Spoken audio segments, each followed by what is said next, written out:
You know someone who drives a luxury car but can't cover an emergency expense. Designer, everything but zero savings. Instagram looks like a millionaire. Bank account looks like a college student. Here's how to spot fake wealth and, more importantly, why it matters for your own financial future. My name is Ivan, and I help people understand the psychology and mechanics behind building real wealth.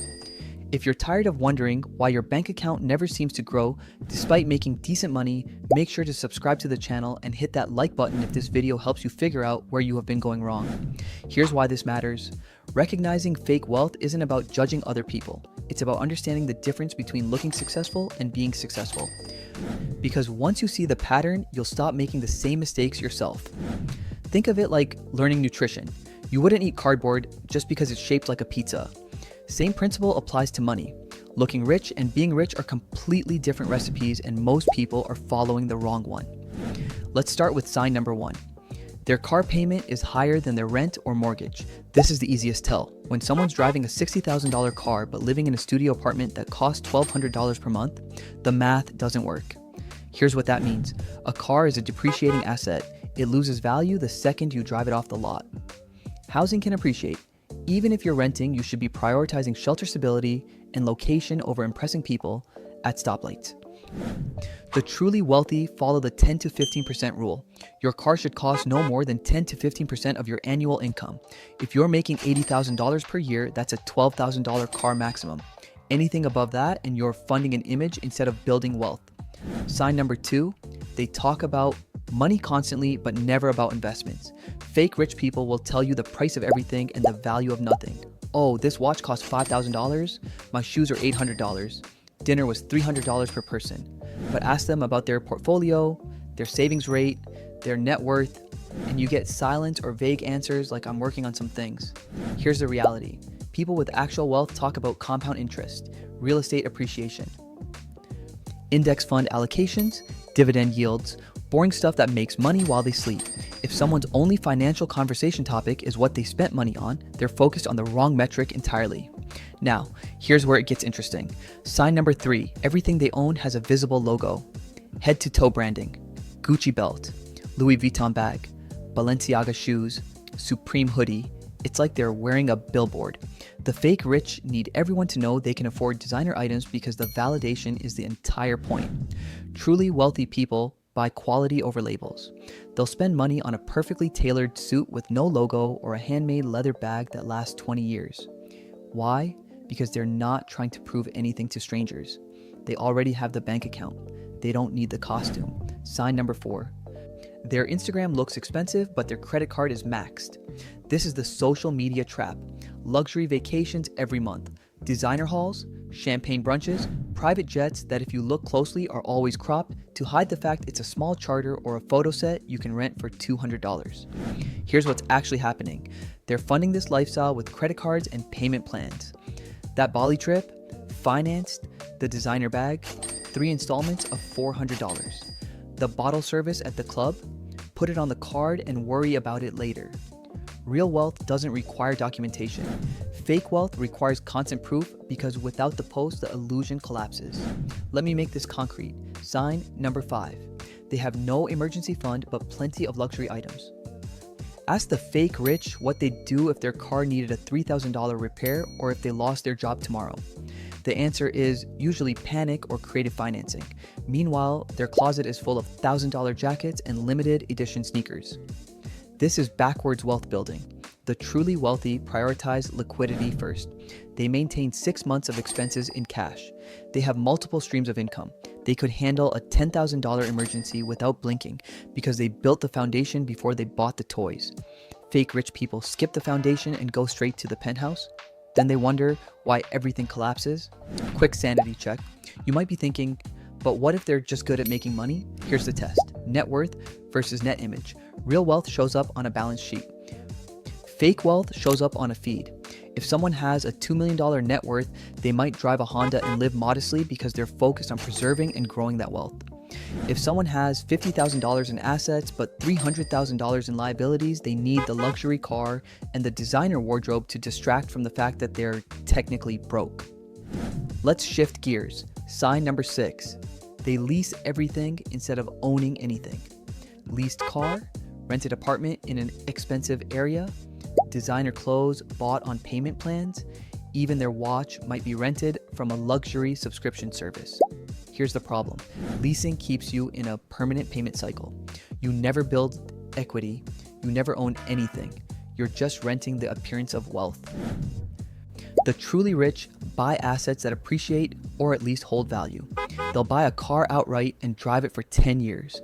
They'll buy real estate that generates rental income or appreciates over time. They understand that ownership builds wealth while leasing builds monthly expenses.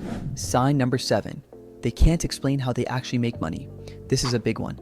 Ask a fake rich person what they do for work and you'll get vague answers. I'm an entrepreneur. I do consulting. I'm in investments. I run my own business. Okay, but what does that actually mean? How much revenue? What's the business model? Silence. Real entrepreneurs can explain their revenue streams in 2 sentences. Real investors can tell you their portfolio allocation and returns. The fake rich use fancy titles to mask the fact that they're either barely profitable or not making money at all. They're trading on perception instead of production. Now, the part that really stings. Sign number 8. They upgrade their lifestyle immediately after any income increase. This is lifestyle inflation on steroids. Got a $5,000 raise? Time for a new car. Got a $10,000 bonus? Upgrade the apartment. This pattern guarantees you'll never build wealth because your expenses always rise faster than your income. Let me give you 2 examples. Fake rich Frank makes $70,000 per year, gets a promotion to $90,000, immediately leases a luxury car for $900 per month, moves to a trendier apartment for an extra $700 per month. New wardrobe for $3,000. Net result? He's now saving less than before despite making $20,000 more. Real wealth Rachel makes $70,000, gets promoted to $90,000, keeps her same car, same apartment, same lifestyle. The extra $20,000 goes straight into index funds. After 10 years at 7% returns, that's $275,000. Frank has a nicer Instagram. Rachel has financial independence. Sign number 9. They name drop constantly, but have no real network. Oh, I know the guy who owns that restaurant. My friend works at Goldman Sachs. I was at a party with some executives from Tesla. The fake rich try to borrow credibility through association, but if you dig deeper, these connections are always superficial. They met someone once at an event.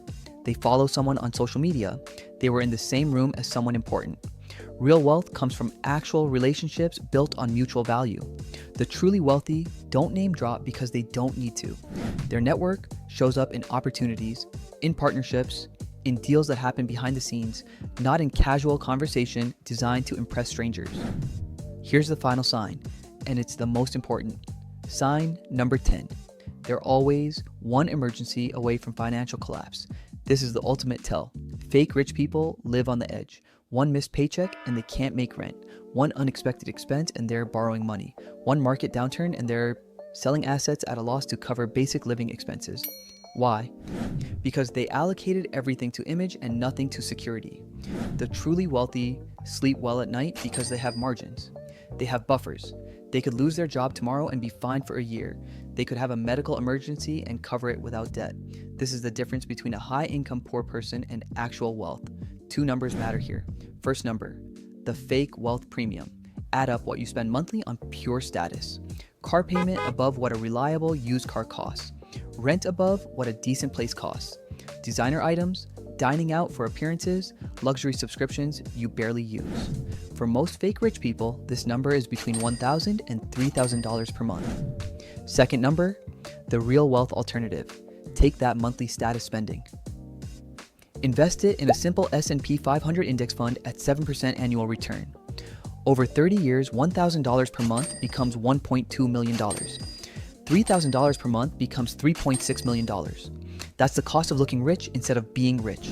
Now here's what separates the fake rich from the real rich. Fake rich saves less than 5%, leases expensive items, max credit cards, no emergency fund, lives for external validation, needs to show off every purchase. Real rich saves 15 to 25% minimum, buys assets that appreciate, pays cards in full, maintains 6 to 12 months of expenses saved, doesn't care what strangers think, quiet wealth, loud results. The identity shift required is simple.